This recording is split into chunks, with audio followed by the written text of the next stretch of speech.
Hello दोस्तों, नमस्कार। हमारे चैनल पर आपका स्वागत है। हमारी आज की कहानी बहुत ही सुंदर है, आप लोग ज़रूर सुने। पसंद आए तो लाइक और कमेंट ज़रूर कीजिएगा। Thank you. प्रिय दर्शकों, आज फिर एक नया वीडियो, एक नई कहानी लेकर के हम हाजिर हुए हैं। प्रिय दर्शकों, आज की जो कहानी है, आज का जो प्रसंग है, यह बड़ा ही मोटिवेशनल है, बड़ा ही ज्ञानवर्धक है। प्रिय दर्शकों, बूढ़ी चिड़िया ने बताया कि चाहे कितने ही सगे हो, पर इन 4 लोगों के पास अपनी स्त्री को भूलकर भी ना छोड़े। प्रिय दर्शकों, इससे पहले अगर आप हमारे चैनल पर पहली बार आए हैं तो चैनल को सब्सक्राइब करें। था पूरे नगर में उसका घर सबसे आलीशान था। सेठ की पत्नी बड़ी रूपवान थी। पूरे नगर में कोई भी स्त्री सेठ की पत्नी से सुंदर नहीं थी। प्रिय दर्शकों, उस सेठ के घर में एक वट वृक्ष था जिसमें एक बूढ़ी चिड़िया अपना घोंसला बनाकर रहती थी। सेठ और सेठ की पत्नी उस चिड़िया का खूब ध्यान रखते, चिड़िया को हर रोज दाना पानी देते और उसे खूब प्यार करते। प्रिय दर्शकों, सेठ के घर में कई पुरुष नौकर चाकर थे और सेठ व्यापार के काम से कई दिनों के लिए नगर से बाहर जाता रहता था। प्रिय दर्शकों, एक दिन चिड़िया सेठ से कहती है कि सेठ जी, आपको अपनी पत्नी को अकेला छोड़कर नहीं जाना चाहिए। तब सेठ कहता है कि चिड़िया, तुम ऐसा क्यों कह रही हो।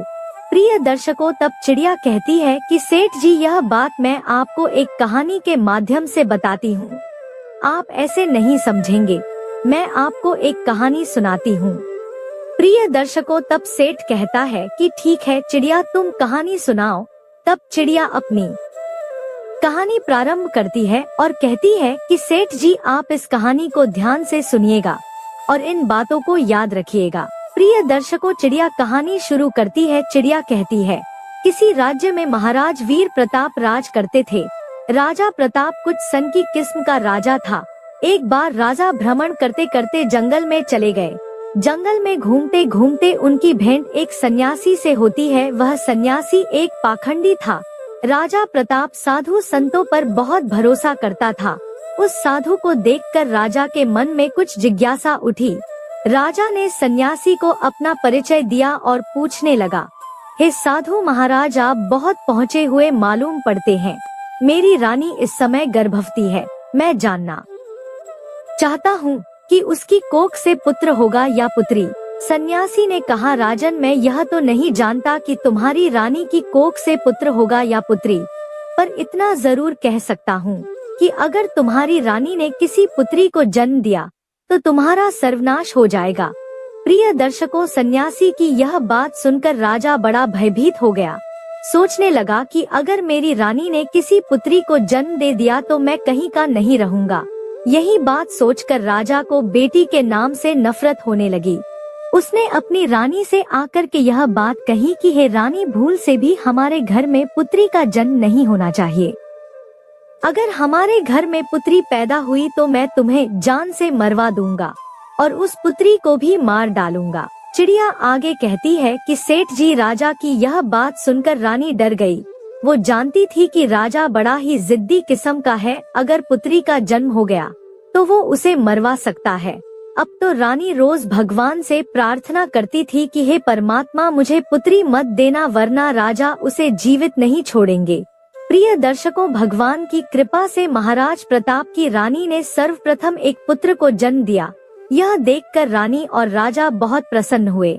राजा तो इसीलिए प्रसन्न हुआ कि पुत्री नहीं हुई, किंतु रानी इसलिए प्रसन्न हुई कि अगर पुत्री होती तो कन्या हत्या का दोष लगता।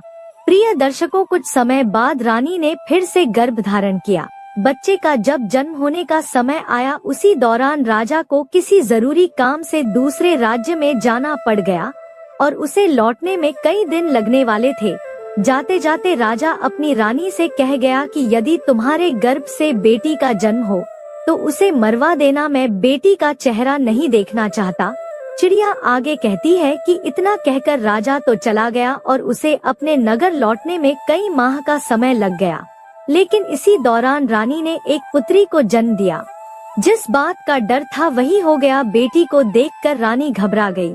सोचने लगी कि राजा के आदेश के अनुसार बेटी की हत्या करनी पड़ेगी। यह निंदनीय काम मैं कैसे करूंगी। मैं एक माँ हूँ, और मेरे लिए जितना मुझे बेटा प्यारा है उतनी ही बेटी प्यारी है। अब तो बेटी को देख करके रानी एकदम से रोने लगी और कहने लगी, हे भगवान, अब मैं क्या करूं? कन्या हत्या का पाप बहुत बड़ा होता है। पूत कपूत हो सकता है पर माता कुमाता नहीं हो सकती।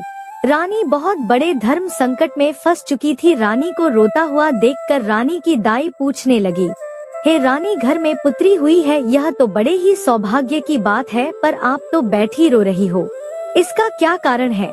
प्रिय दर्शकों, रानी बोली, है दाई, वास्तव में जो नहीं होना चाहिए था वही तो हो गया।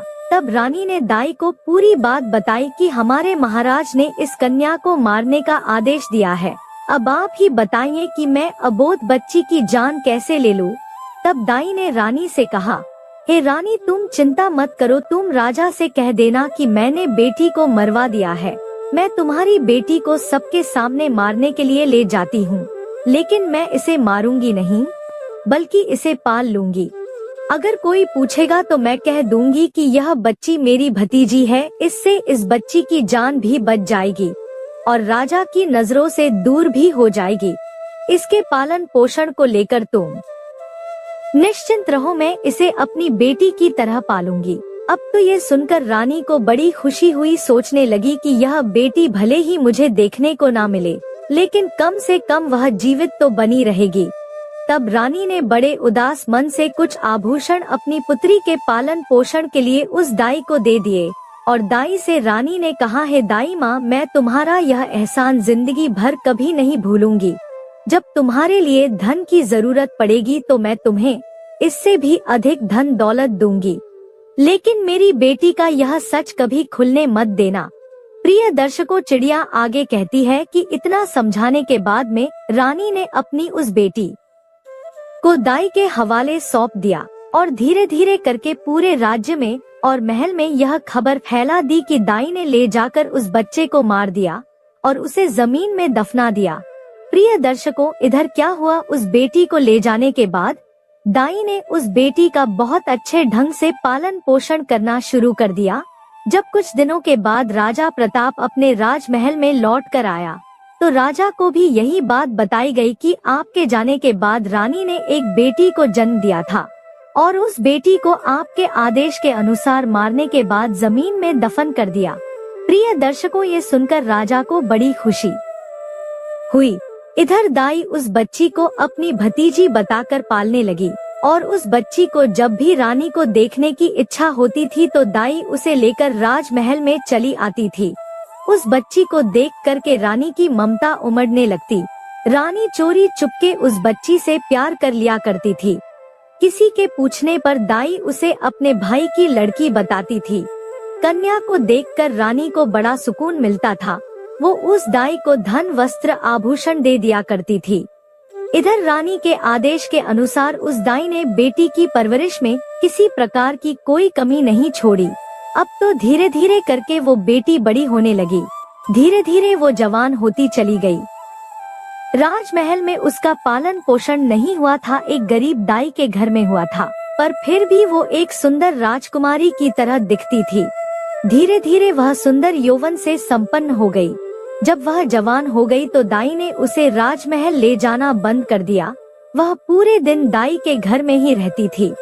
प्रिय दर्शकों, आगे चिड़िया कहती है कि एक दिन राजा प्रताप अपने नगर का भ्रमण कर रहा था। जब उसकी सवारी उस दाई के घर के सामने से होकर निकली तो वह कन्या अपने घर की छत पर खड़ी होकर स्नान करने के बाद अपने केशों को सुखा रही थी। रूपवती तो वो थी ही, उस समय तो और भी ज्यादा सुंदर प्रतीत हो रही थी। हाथी पर बैठे राजा प्रताप की अचानक उस कन्या पर नजर चली गई। उस कन्या को देखकर राजा को बिजली जैसा झटका लगा, क्योंकि वह नव युवती थी। राजा उसकी सुंदरता पर मोहित हो गया। राजा ने उसी समय अपने मंत्री से पूछा कि हे मंत्री, यह राजकुमारी जैसी दिखने वाली कन्या कौन है? मुझे तो उसके रूप ने घायल कर दिया है, अति शीघ्र इसका पता लगाओ। मंत्री ने तुरंत पता लगाकर राजा को बताया, महाराज, यह कन्या एक बूढ़ी औरत की भतीजी है। प्रिय दर्शकों, रात भर राजा को नींद नहीं आई। बार बार उसी लड़की का चेहरा राजा की आंखों के सामने आ जाता था। सवेरा होते ही राजा ने मंत्री से कहा, मंत्री, वह लड़की बहुत सुंदर है, उसने मेरी रातों की नींद उड़ा दी। उसकी मूरत मुझे बार बार परेशान करती है। उसके बिना तो अब मैं रह नहीं पाऊंगा। एक काम करो, कुछ लोगों को साथ ले जाकर आप उस बूढ़ी औरत के घर जाइए और उस लड़की के साथ मेरे विवाह की बात कीजिए। प्रिय दर्शकों, उसी दिन राजा के कहने पर राजा का मंत्री अपने कुछ सैनिकों को साथ लेकर उस लड़की का हाथ मांगने उस बूढ़ी औरत के घर जाता है और सारी बात उस दाई को बताता है कि हमारे राजा साहब आपकी बेटी से विवाह करना चाहते हैं। आपकी पुत्री को राजा साहब अपनी रानी बनाना चाहते हैं। मंत्री के मुख से ऐसे शब्दों को सुनने के बाद में दाई के एकदम से होश उड़ गए। दाई मन में सोचने लगी है, भगवान, यह कैसा अनर्थ होने जा रहा है। आखिर अब मैं क्या करूं? यह कन्या तो उसी राजा की बेटी है और राजा इस बात को नहीं जानता है। अब उसी समय उस बूढ़ी माँ ने साफ इनकार करते हुए कहा, भाई, मैं एक गरीब स्त्री हूँ। मेरी भतीजी राजा साहब के लायक नहीं है, इसलिए आप दोबारा इस रिश्ते को लेकर कभी मेरे घर मत आना। मंत्री ने कहा, है माँ, तुम कैसी मूर्ख स्त्री हो, राजा के साथ अपनी बेटी का विवाह करने से इनकार कर रही हो। तुझे तो अपना भाग्य समझना चाहिए कि राजा स्वयं तेरी बेटी से विवाह करने का इच्छुक है। मंत्री के बार बार कहने पर भी उस बूढ़ी औरत ने राजा के साथ बेटी का विवाह करने से इनकार कर दिया। हारकर मंत्री वापस चला गया और राजा को सारी बात बताई कि वो बुढ़िया आपके साथ अपनी बेटी का विवाह करने से इनकार कर रही है। प्रिय दर्शकों, चिड़िया आगे कहती है कि सेठ जी, इस बार राजा ने और कुछ लोगों को बुढ़िया के घर पर भेजा और उनके द्वारा हजारों तरह के लालच दिए, उसे डराया धमकाया भी, परंतु वो बूढ़ी औरत इस प्रस्ताव के लिए राजी नहीं हुई। बुढ़िया का हठ देखकर राजा एकदम गुस्से से भर गया। राजा ने उसी समय तुरंत ही हुक्म दे दिया कि उस बूढ़ी औरत को पकड़कर हमारे दरबार में लेकर जल्दी से जल्दी आओ। तब राजा का आदेश पाने के बाद में राजा के सिपाही तुरंत ही दौड़े दौड़े गए और उस बूढ़ी औरत को बंदी बनाकर ले आए। बंदी बनाने के बाद दरबार में लाकर उस बूढ़ी औरत की खूब पिटाई की। सैनिकों की मार को वो स्त्री बर्दाश्त नहीं कर पाई। कोड़ों की मार पड़ते ही बूढ़ी औरत राजा के सम्मुख एकदम से चीख कर गिर पड़ी और उसने सारी सच्चाई बता दी कि हे महाराज, वो लड़की कोई और नहीं बल्कि आपकी ही सगी बेटी है। आपकी रानी ने मुझे जब उस बेटी को मारने के लिए दिया तो मैंने उस बेटी को मारना ठीक नहीं समझा। मारने की बजाय मैंने उसे अपने घर में रखकर अपने भाई की बेटी बताकर उसे पालना उचित समझा। मैंने ही आपकी बेटी को पाल पोस कर इतना बड़ा कर दिया है। यदि आप अपनी ही बेटी से विवाह करेंगे तो यह बहुत बड़े पाप की बात हो जाएगी। प्रिय दर्शकों, दाई की बात सुनकर राजा चकित रह गया। उसने अपना माथा पीटा और सोचने लगा, है भगवान, मैं यह कितना बड़ा पाप करने जा रहा था। तूने मुझे इतने बड़े पाप में पड़ने से बचा लिया। अब तो राजा प्रताप को और ज्यादा गुस्सा आने लगा। उसने तुरंत ही अपने बेटे को हुक्म दिया कि बेटा, अपनी बहन को जंगल में ले जाकर इसका सर काट देना और इसे वही दफना देना। प्रमाण के लिए तुम इसकी दोनों आंखें निकाल कर मुझे लाकर दिखाना। प्रिय दर्शकों, उस राजा का एक बेटा था जो उस लड़की से बड़ा था। अब वह भी जवान हो चुका था अपने पिता की। ऐसी बातों को सुनने के बाद में राजकुमार जो था वह एकदम से परेशान हो गया। सोचने लगा, पिताजी ने मुझे बहुत ही पाप का कार्य सौंपा है। इतने वर्षों के बाद तो मुझे मेरी बहन मिली है और उसे मैं अपने ही हाथों मार डालूं। भगवान कभी मुझे क्षमा नहीं करेंगे। हे भगवान, यह पाप मुझसे ना कराओ। अब तो राजकुमार सोच सोच कर बड़ा दुखी होने लगा। मन में सोचने लगा कि किस प्रकार अपने हाथों से अपनी बहन का कत्ल करूंगा, किस तरह मैं अपनी बहन की आंखें निकलूंगा। यदि मैं बहन का कत्ल करने से मना करता हूँ तो राजा बहुत बड़ा जिद्दी है, वह मुझसे नहीं तो किसी और से मेरी बहन को मरवा ही देगा। प्रिय दर्शकों, अब तो मजबूर होकर के राजकुमार अपनी बहन को लेकर जंगल की ओर चलने लगा, क्योंकि उसे जाना ही था उसके पिता का जो आदेश था। बहन को जंगल में ले जाते समय अब तो भाई का प्यार बहन के लिए उमड़ पड़ा और कहने लगा, है बहन, किसी भी सूरत में मैं तुम्हारा कत्ल नहीं करूंगा, मैं तुम्हें यही जंगल में छोड़ देता हूँ। अब आगे तुम्हारी किस्मत रही कि वो तुम्हारे साथ क्या करती है। तब बहन ने जवाब दिया, भैया तुम मुझे मार दो, और मारकर मेरी आंखें निकालकर पिताश्री को ले जाकर दिखा दो।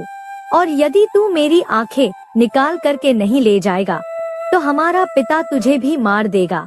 प्रिय दर्शकों, उस समय वे दोनों भाई बहन एक दूसरे से लिपटकर बहुत रो रहे थे। उनके ऊपर दुखों का पहाड़ टूट पड़ा था। उन्हें कुछ समझ में नहीं आ रहा था कि वे क्या करें। अंत में राजकुमार इस नतीजे पर पहुंचा। उसने निश्चय कर लिया कि वह अपनी बहन को नहीं मारेगा। उसने अपनी बहन को समझाया कि बहन, मैं तुम्हें इस जंगल में छोड़े जा रहा हूँ। आगे भगवान मालिक है कि वो तुम्हारे साथ क्या करेगा। मैं कोई ना कोई बहाना पिताजी के सामने बना दूंगा।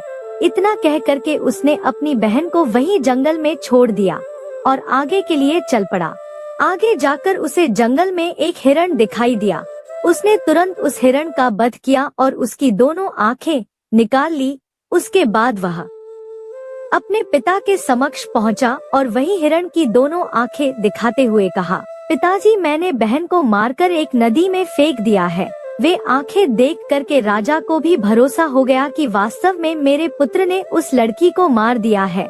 सुनकर राजा बड़ा प्रसन्न हुआ। इधर रानी ने अपने बेटे को अपने पास बुलाया और पूछा, बेटा, क्या तू सच में अपनी बहन को मार कर आया है? तब राजकुमार कहता है, हे माँ, मैं तुमसे झूठ नहीं बोलूंगा। मैंने अपनी बहन को नहीं मारा, बल्कि मैं उसे जंगल में छोड़कर चला आया हूँ।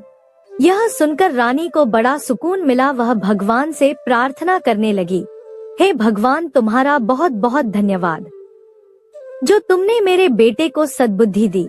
मेरी बेटी जंगल में अकेली भटक रही होगी, तुम उसकी रक्षा करना और उसे ऐसी जगह पर लगा देना कि उसके जीवन की नैया पार हो जाए। जब उसे जन्म दिया है तो वो अपना पूरा जीवन जीकर ही मृत्यु को प्राप्त हो। प्रिय दर्शकों, इधर राजकुमारी जंगल में पत्ते फूल खाकर धीरे धीरे करके अपना गुजारा करने लगी। पेड़, पत्थर और कटीली झाड़ियों के बीच घूमते घूमते उसके वस्त्र बिल्कुल फट चुके थे। वह अर्ध नग्न अवस्था में उसी जंगल में भटक रही थी।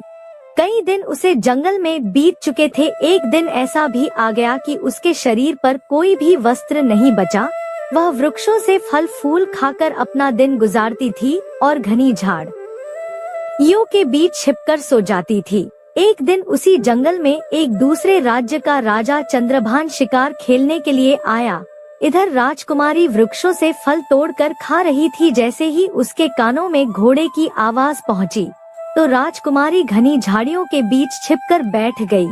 सहयोग से राजा उसी वृक्ष के नीचे आकर विश्राम करने के लिए बैठ गया। अचानक राजा की नजर उन झाड़ियों के बीच गई। उसने देखा कि झाड़ियों के बीच कोई बैठा है। किसी मनुष्य की आकृति नजर आ रही थी। राजा ने फौरन आवाज लगाई, तुम कौन हो और इन झाड़ियों के बीच में क्या कर रहे हो? तुम जो भी हो फौरन बाहर निकल कर आओ, मैं तुम्हें विश्वास दिलाता हूँ, मैं तुम्हें कोई हानि नहीं पहुँचाऊंगा।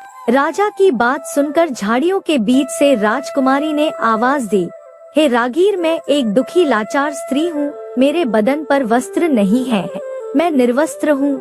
यदि तुम कोई वस्त्र मुझे दे दो तो मैं उसे पहनकर बाहर आ जाऊंगी।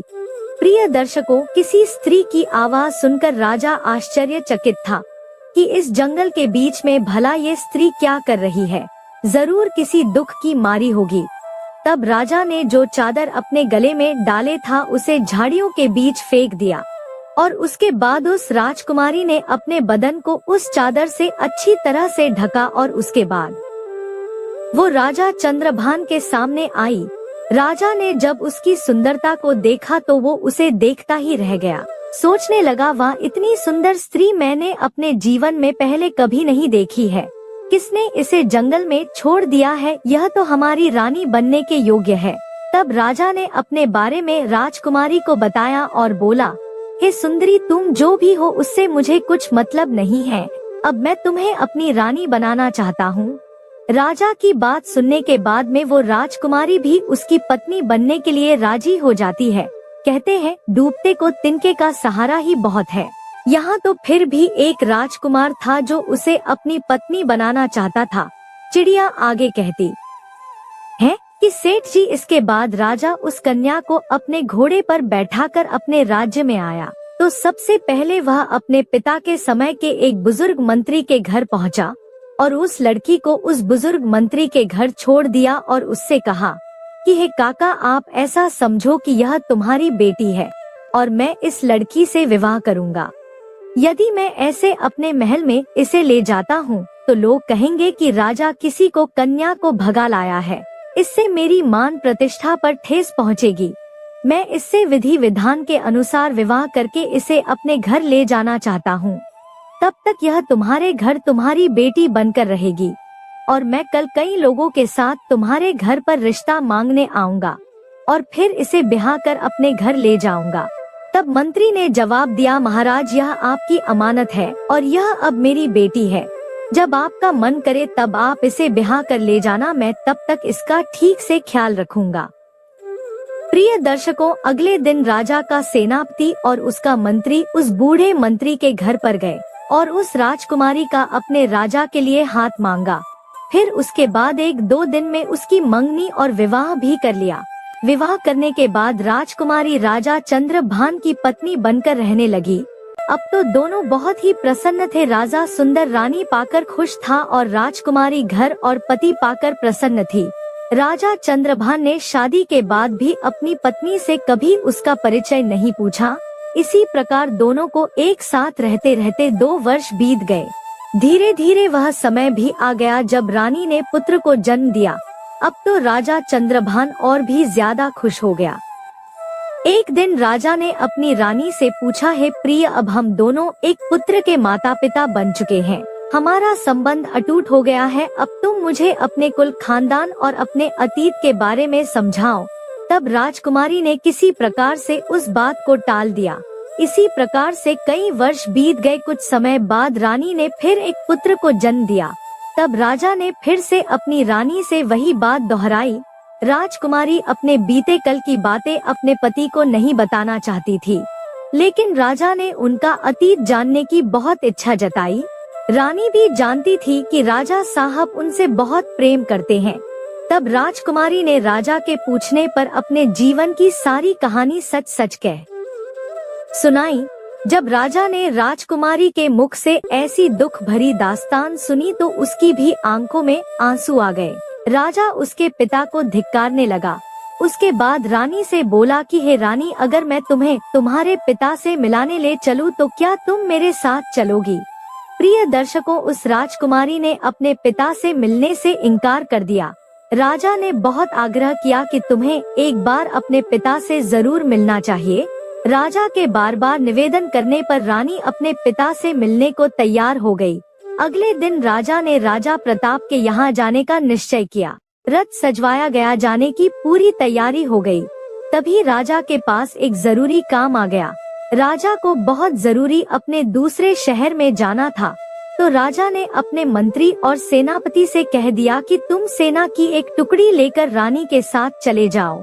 मैं अपना काम निपटा कर वहीं पहुंच जाऊंगा।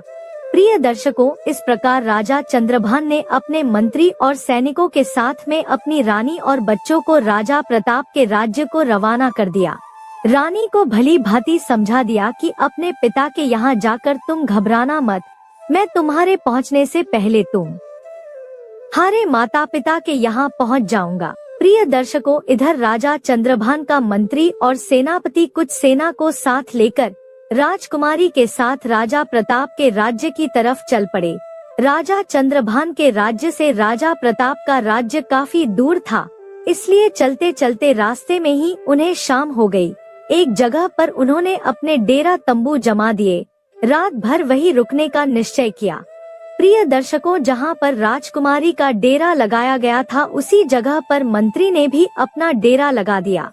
ठीक उसके बराबर में मंत्री का डेरा देख करके राजकुमारी ने जवाब दिया, हे मंत्री, क्या तुम जानते हो कि मैं एक राजा की बेटी हूँ और एक राजा की पत्नी भी। तुम मेरे बराबर में यह डेरा क्यों लगवा रहे हो? तुम अपना डेरा ले जाकर कहीं दूसरी जगह लगाओ।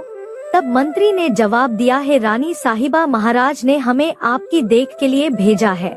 यदि आपको और आपके बच्चों को कुछ हुआ तो हम राजा को क्या जवाब देंगे?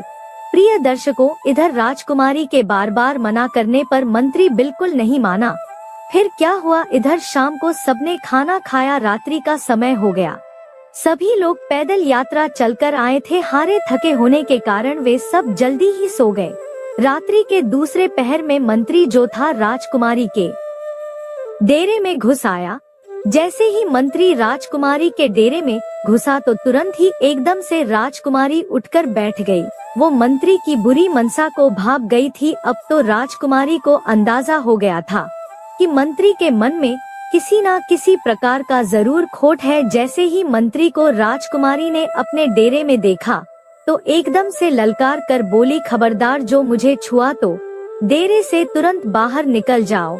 रानी ने मंत्री को बार बार डेरे से बाहर जाने के लिए कहा, लेकिन मंत्री ने कोई बात नहीं मानी। मंत्री धीरे धीरे करके आगे बढ़ता ही चला गया।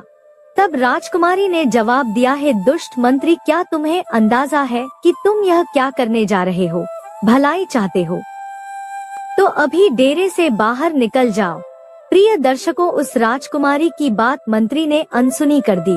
तब उसी समय पर राजकुमारी ने अपने बड़े बेटे को मंत्री के सामने कर दिया और बेटे को सामने खड़ा करने के बाद में राजकुमारी ने मंत्री को भगवान और बेटे की दोहाई दी, कसम दी, लेकिन वो पीछे लौटने के लिए मंजूर नहीं हुआ। उस मंत्री के दिमाग में शैतान घुस चुका था, वह वासना में अंधा हो चुका था। उस समय उसे कुछ दिखाई नहीं दे रहा था। उसके दिल और दिमाग में रानी का सुंदर चेहरा बसा हुआ था। मंत्री एकदम आगे बढ़ा और तलवार निकालने के बाद राजकुमारी के बड़े बेटे का सिर धड़ से अलग कर दिया। बेटे का सिर कटने के बाद में राजकुमारी तुरंत ही समझ गई कि यह दुष्ट मंत्री अब नहीं मानेगा। तो अपनी लाज बचाने के लिए रानी ने कुछ नरम रुख अपनाते हुए कहा, तुम थोड़ी देर ठहरो, मैं अभी आती हूँ।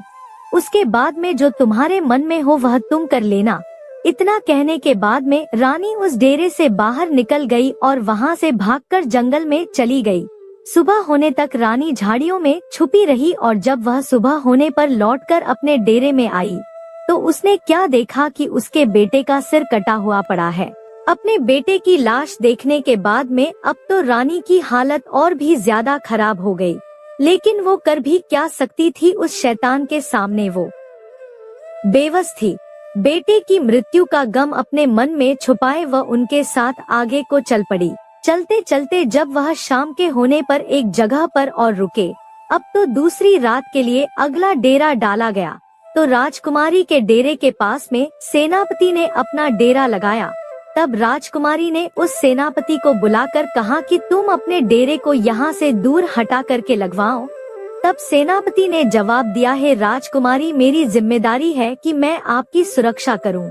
राजकुमारी के बार बार मना करने पर भी उस सेनापति ने अपने डेरे को वहां से दूर नहीं लगाया। प्रिय दर्शकों, अब तो राजकुमारी को सब समझ में आ चुका था। इस चिंता को लेकर राजकुमारी पूरी रात सोई नहीं। जैसे ही आधी रात होती है तब उसी समय पर सेनापति के दिमाग में वासना का शैतान घुस जाता है। वह राजकुमारी के डेरे में रात्रि के समय में प्रवेश कर गया। तो राजकुमारी ने उस सेनापति को भी ललकार कर कहा कि हे सेनापति, क्या तुम जानते नहीं कि मैं कौन हूँ? तुम्हें पता होना चाहिए, मैं एक राजा की पत्नी हूँ, राजा की बेटी भी हूँ। यह सब जानते हुए भी तुम मेरे डेरे में घुसे चले आ रहे हो। तुम तुरंत ही मेरे डेरे से बाहर निकल जाओ। प्रिय दर्शकों, वो दुष्ट सेनापति कहाँ मानने वाला था। उसके हृदय में तो काम वासना उत्पन्न हो गई थी। वह तो काम वासना के चक्कर में अंधा हो चुका था। इसीलिए राजकुमारी के बार बार निवेदन करने पर भी उस सेनापति ने राजकुमारी की एक नहीं मानी। जब वह रानी की ओर बढ़ने लगा तो राजकुमारी ने अपने छोटे बेटे को उस सेनापति के सामने खड़ा कर दिया और उसकी कसम दी कि तुझे मेरे बेटे की कसम है, यदि तुमने मेरे ऊपर बुरी नजर डाली भी तो। राजकुमारी के इन शब्दों को सुनने के बाद में उस सेनापति ने अपने म्यान से तलवार निकाली और उस छोटे से बेटे का सर काट करके अलग कर दिया। इस प्रकार से राजकुमारी के दूसरे बेटे का भी सिर कट गया। तब उसी समय पर राजकुमारी ने कहा, है सेनापति, तुम थोड़ा सा रुको, मैं अभी आती हूँ। उसके बाद में जो तुम्हारी इच्छा हो वो तुम मेरे साथ कर लेना। प्रिय दर्शकों, चिड़िया आगे कहती है कि सेठ जी, अब तो राजकुमारी वहाँ से भाग निकली और भागते भागते वह जंगल में चली गई। आगे जाकर उसे एक गहरी नदी दिखाई दी। अब तो राजकुमारी ने मन में यह दृढ़ निश्चय कर लिया कि जब मेरी संतान ही नहीं रही, मेरे बच्चे ही नहीं रहे, तो फिर ऐसे में मैं जीकर क्या करूंगी। ऐसा निश्चय करके वो मरने के उद्देश्य से नदी में कूद गई, परंतु पानी का बहाव इतना तेज था, जैसे ही रानी उस नदी में कूदी तो पानी का बहाव उसे एकदम खींच ले गया।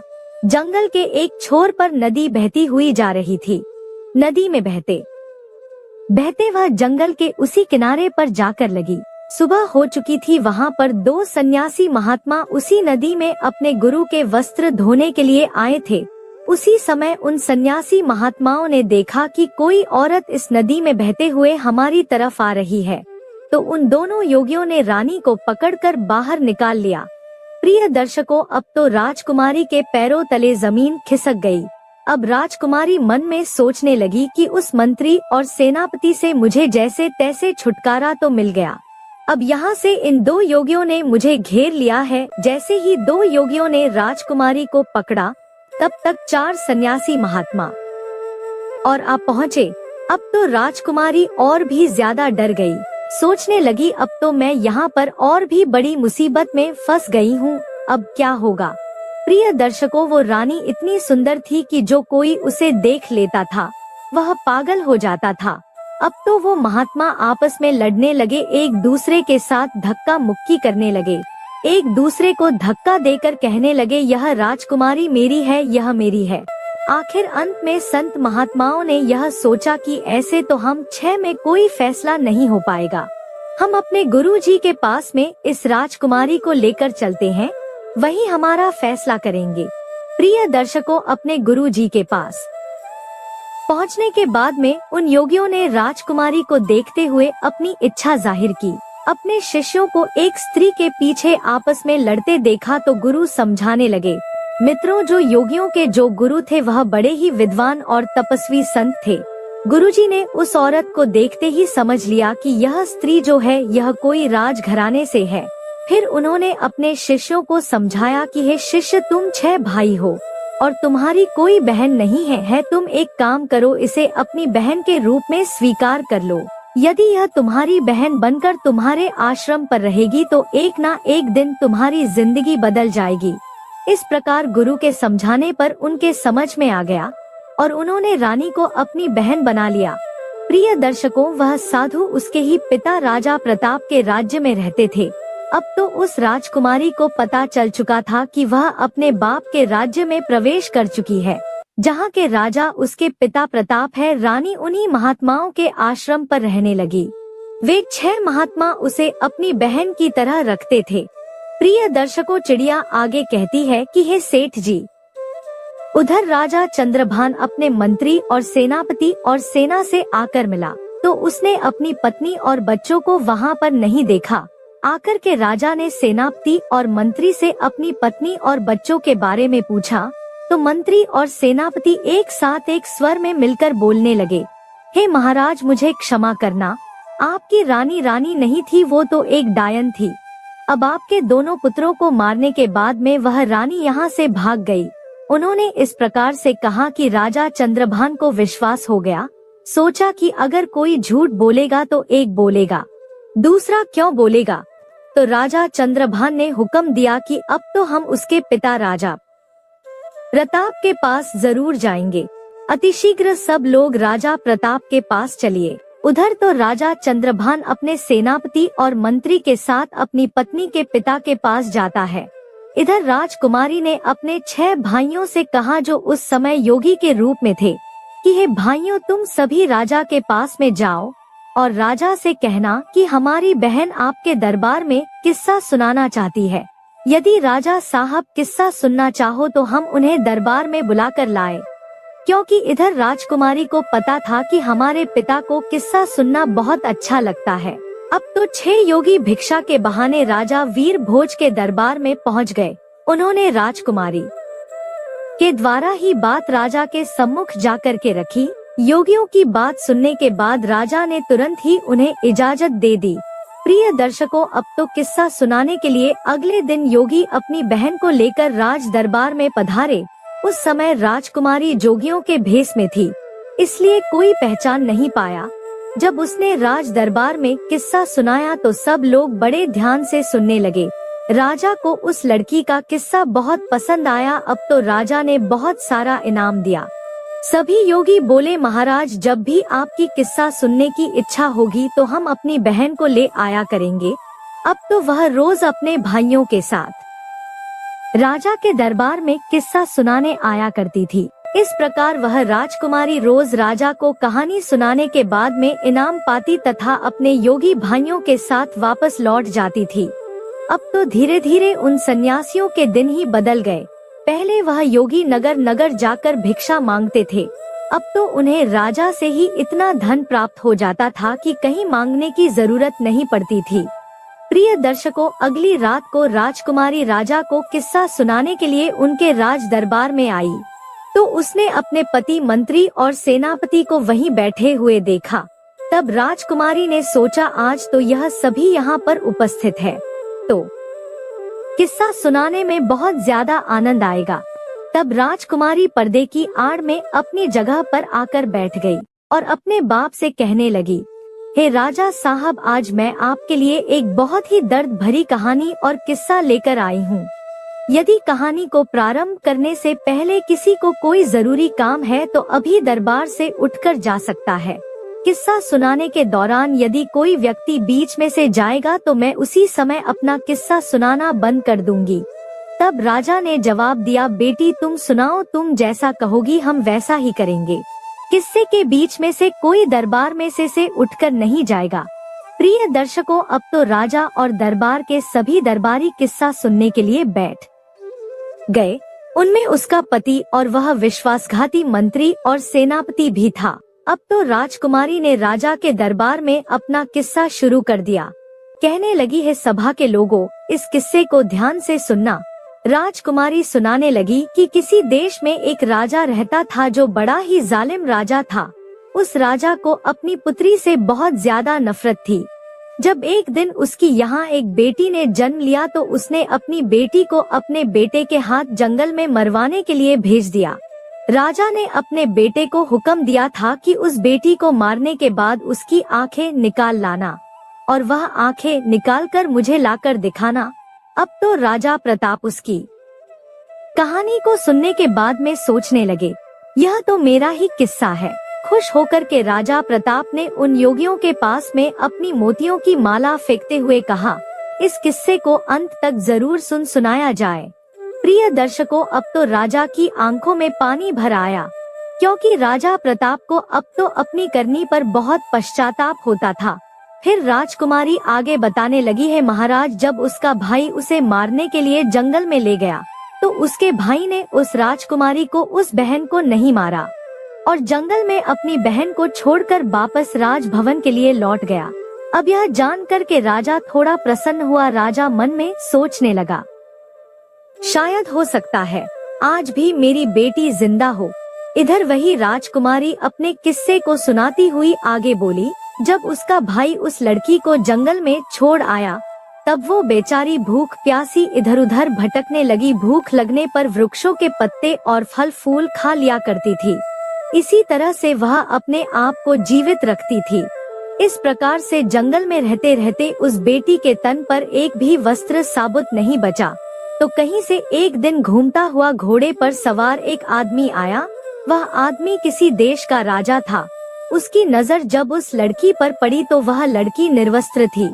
उस राजा ने लड़की को अपना बदन ढकने के लिए अपनी चादर दे दी और वहां से उसे अपने नगर बुला ले गया और बिना कुछ जाने राजा ने उस लड़की से विवाह कर लिया। प्रिय दर्शकों, रानी ऐसा किस्सा सुना रही थी। किस्से के बीच में अपनी कहानी को सुनकर राजा चंद्रभान समझ गया कि यह तो उसका ही किस्सा है। उसने भी खुश होकर के एक मोतियों की माला जोगियों के पास फेंक दी और बोला, यह किस्सा जारी रखा जाए और यह किस्सा अंत तक होना चाहिए। तब आगे राजकुमारी कहने लगी, अब तो वह लड़की किसी राजा की रानी बन चुकी थी। राजा की रानी बनने के बाद में उस लड़की की कोख से 2 बेटों ने जन्म लिया। एक दिन उसके पति ने अपनी पत्नी से उसके जीवन की पूरी घटना पूछी कि तुम कौन हो और उस जंगल में निर्वस्त्र क्यों भटक रही थी। तब उस लड़की ने अपने बाप की करतूतें अपने पति को बताई। यह सुनकर उसका पति बड़ा दुखी हुआ। उसका पति दिल का बहुत अच्छा इंसान था। यह जानकर कि उसकी पत्नी का एक राजा पिता भी है, तो उसे उसके पिता से मिलाने के लिए उस राजा ने अगले दिन तैयारी की। लेकिन उसने एक गलती कर दी। उसने अपनी पत्नी और बेटों की सुरक्षा के लिए स्वयं ना जाकर अपने मंत्री और सेनापति को उसके साथ भेज दिया, और यह उसकी सबसे बड़ी भूल थी। क्योंकि कहते हैं, चाहे कोई कितना ही सगा क्यों ना हो, अपनी जवान स्त्री, जवान बहन, जवान बेटी को किसी दूसरे पर भरोसा करके उसके साथ भेजना नहीं चाहिए, और ना ही उसके पास छोड़ना चाहिए, चाहे वह कितना ही वफादार और विश्वास पात्र हो। मगर जब वासना दिमाग पर हावी होती है, तो सारी वफादारी, सारा विश्वास धरा रह जाता है। और स्त्री तो वैसे भी पुरुष के लिए आकर्षण का केंद्र होती है। अगर वह अकेली किसी अन्य पुरुष के साथ जाती है या ठहरती है, तो उसके मन में काम रूपी विचार आ ही जाता है। भूलकर भी कभी अपनी बहन बेटी किसी अन्य के साथ नहीं छोड़ना चाहिए, खास करके तब तो और भी नहीं छोड़ना चाहिए जब कोई पुरुष जवान हो, सुंदर हो, अकेला हो।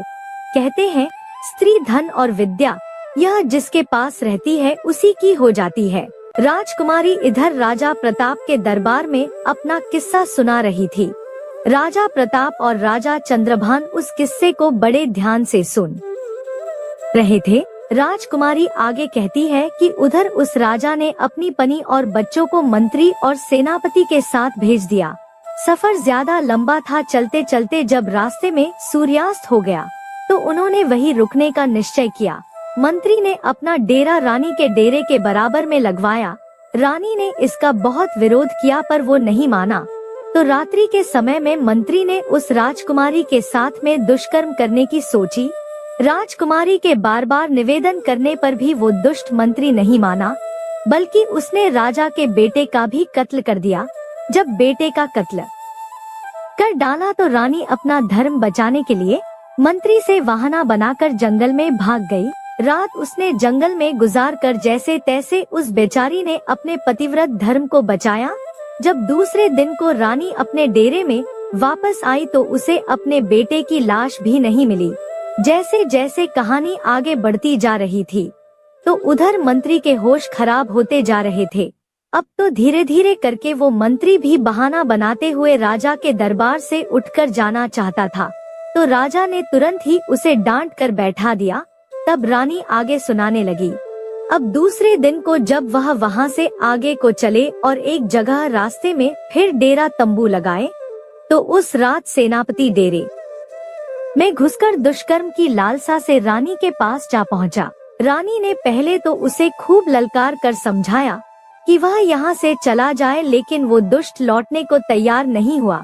रानी ने उसे अपने छोटे बेटे की कसम दी। यह कहानी सुनकर सेनापति भी घबराने लगा। सोचने लगा, यह तो मेरा भेद खुल रहा है। वो भी उठकर भागने को हुआ, तो राजा ने डांट कर उसे भी बैठा दिया। राजा चंद्रभान ने कहा, क्यों भाई, सच्चाई तुमसे सुनी नहीं जा रही क्या? सेनापति भी अपना मुंह लटकाकर चुपचाप बैठ गया। इधर किस्सा जारी था। राजकुमारी कहने लगी, फिर उसके बाद सेनापति ने भी रानी के छोटे बेटे का कत्ल कर दिया। वो गलत भाव लेकर रानी के पास बढ़ता गया, तो उसी समय पर किसी न किसी प्रकार से वह राजकुमारी अपनी जान बचा करके वहां से भाग निकली और वहां से एक नदी में कूद गई। लेकिन उसकी किस्मत ने वहां पर उसका साथ नहीं दिया।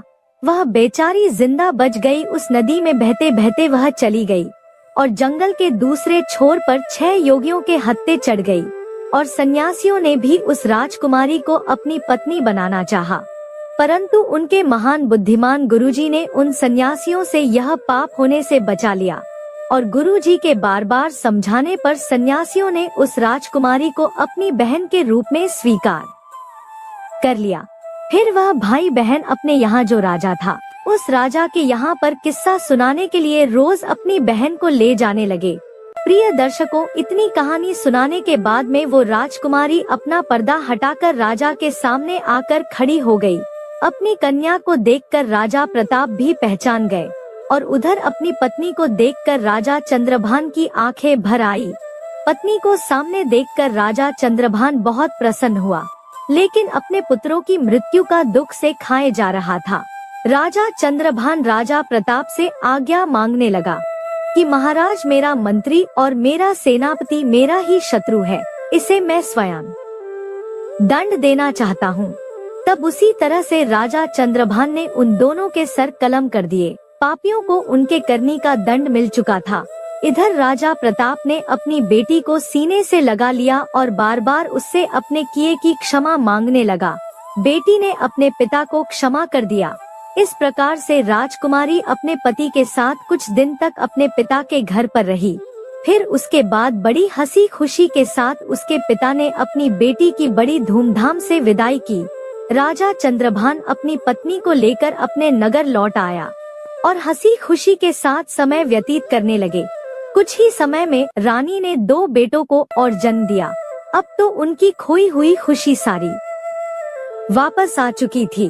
प्रिय दर्शकों, भगवान अगर किसी के पक्ष में होता है तो कोई भी उसका बाल बाका नहीं कर सकता।